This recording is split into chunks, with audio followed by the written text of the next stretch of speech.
Hey everyone, Pastor George here for our Thursday mailbag. And today I got a question from one of my friends, and he asked me this. I think it's a really good one. He asked, sometimes there are things we consider amoral, but can't say it's sinful because it involves technology that had not been invented yet.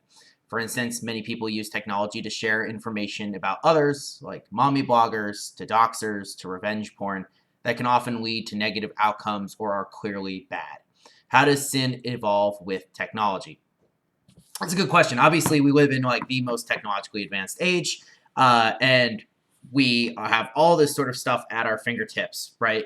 Even stuff beyond the horizon, right? We're even thinking up new things all of the time. And technology is a blessing many times over, right? The internet has been good, even though it has all of this bad in it. Electricity has been good, right? All these things have been good.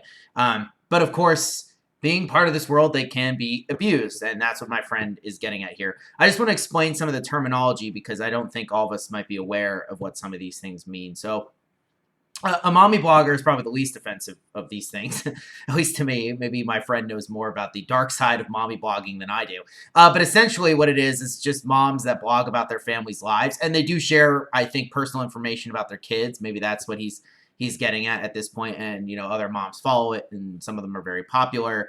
And doxing is something when you release someone's personal information on the internet, usually like where they live, or their email address at the minor end of it. But of course, you can end up releasing the names of their kids' schools or something like that. This is usually to invite harassment on someone, right? That's what doxing is. And then there's revenge porn. And revenge porn is essentially when people have taken photos or videos of their partners during sexual acts and then distribute those after to get back at them, right? So they'll put them up on websites and stuff like that. In many states, doxing and revenge porn are crimes, but not in all of them. I'm not sure. I think revenge porn is, but I don't know if it's in other places. Regardless, right? What I think my friend is getting at here, I think I'd quibble a little bit over the terminology, but I don't think that's his fault. But what he's getting at here is like, how do we judge things as they come up, right? How do we declare such things as being good, bad, or sinful, or whatever as technology comes up? So I would say that there are things that we consider amoral, and those things that are more amoral, at least in the light of Scripture, is sinful, right? So those two things would kind of go together. But it's an interesting thing because we face this with all sorts of issues. I mean, you can walk into any Christian bookstore, right, and you will go to, I guess, the relationship or life advice section, right, and you will find all sorts of books on dating there, right? Like, how do you date in a godly way or something like that, right?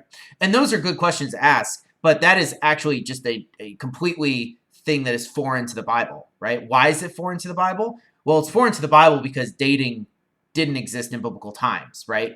So we have to, when you have things like that, take these biblical morals that we have and apply them to a modern thing that has come up, right? That biblical authors did not have an answer to, not because, there is no answer to it, but because it just wasn't relevant for that time and place, right? Whereas now we can take principles that we've been given in the Old and New Testaments and apply them to something like dating. Now, when it comes to technology, we can do the exact same thing, right? And of course, there are Christians that debate these issues, a lot of them. But things like doxing and revenge porn, I think, are pretty clear cut when it comes to sin, right? Because those are things that are done to harm other people, and that's not loving your neighbor, right? As Jesus commanded us to do.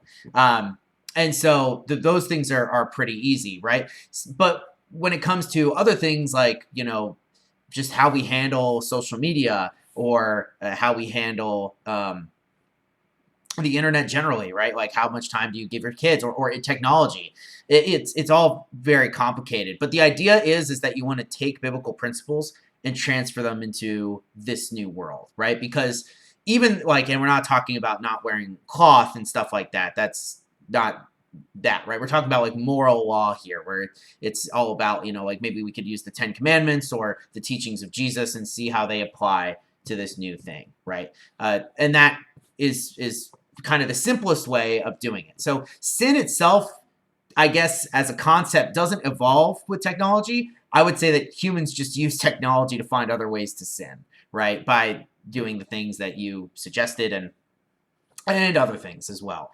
So it is complicated. I mean, you can find all sorts of content of Christians debating, like gene therapy or GMOs or all sorts of things, right? And usually, in most of these cases, there is an agree to disagree type thing.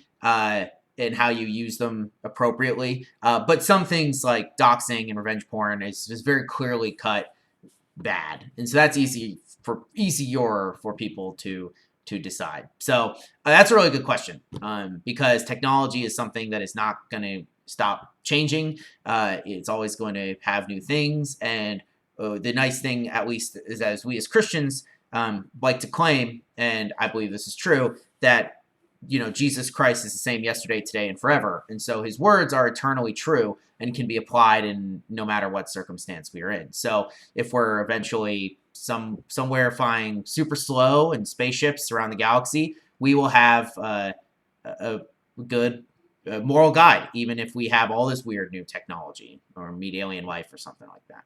So good question. And that is it for today, Thursday. I will see you guys on Sunday for our new start time at 10 a.m. And I'm excited for that in the class afterwards. And then I'll see the rest of you guys here on Tuesday for my next Theolog.